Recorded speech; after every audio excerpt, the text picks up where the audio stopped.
안녕하세요. 2025년 9월 19일 금요일 오전입니다. 오늘도 활기찬 하루를 보내고 계신가요?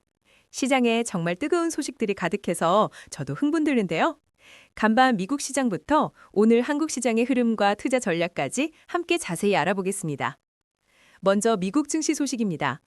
연방준비제도, 즉 연준의 금리 인하 결정과 연내 추가 인하 기대감은 글로벌 증시에 정말 긍정적인 유동성 장세를 형성했어요.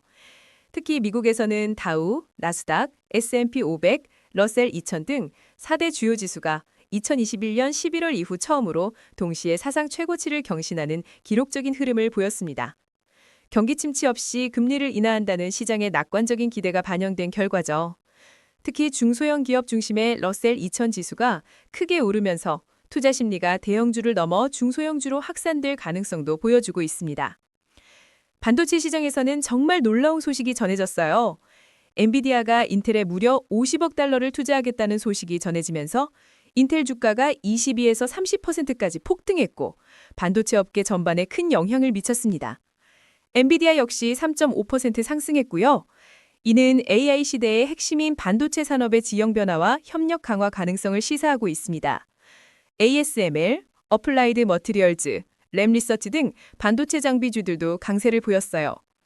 하지만 AI 기술 발전이 고용 시장에 미치는 영향은 계속 주시해야 할 부분인데요.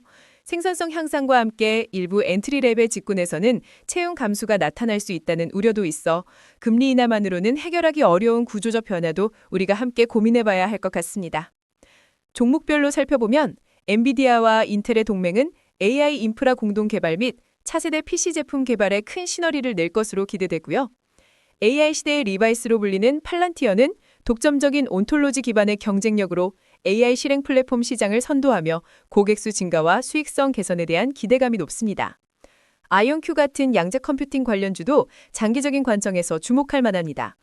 다만 인텔은 단기적인 과열 반응일 수 있고 ARM은 높은 밸류에이션 부담이 있어 신중한 접근이 필요합니다. 테슬라도 주가가 22일 이동평균선을 하회하며 불안정한 모습을 보였으니 주의하세요. 이제 한국 증시로 눈을 돌려볼까요? 코스피 지수는 사상 최고치인 3,461포인트를 경신하며 종가가 고가로 마감하는 아주 강한 흐름을 보여주었습니다. 삼성전자와 SK하이닉스 등 반도체 대형주가 지수 상승의 70%를 견인했고 장 후반에는 소형주와 중형주 지수에서도 포모 현상이 나타났어요. 코스닥 지수 역시 종가가 고가로 마감되며 반도체 소부장 주식들이 업종 내에서 고르게 상승하는 모습을 보였습니다. 외국인과 기관은 전기전자 업종, 특히 반도체에 집중적으로 자금을 투입하며 시장의 강세를 이끌었고 개인 투자자들은 순매도를 보였습니다.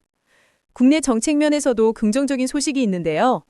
트럼프 대통령의 관세 정책이 국내 경제 전반에 위기감을 조성해 기업들의 채용 및 투자 계획에도 부정적인 영향을 미칠 수 있다는 점은 주의가 필요하지만 대한민국 대통령께서는 증권사 센터장들과의 회의에서 불공정 거래 해소, 주주 친화 정책 추진 등 자본시장 활성화 방안을 논의하며 국내 증시 부양에 대한 강력한 의지를 표명하셨습니다. WGBI 편입 기대감 역시 국내 유동성 증대에 긍정적인 영향을 줄 것으로 예상되고 있어요. 주요 종목으로는 역시 반도체 섹트가 초강세를 보이고 있고요.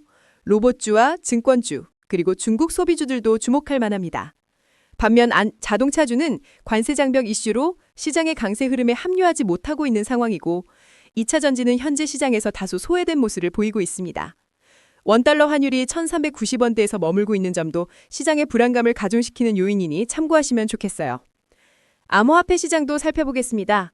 비트코인과 이더리움 등 주요 코인들은 S&P 500과 강한 양의 상관관계를 보이며 대표적인 위험자산으로 자리 잡았는데요.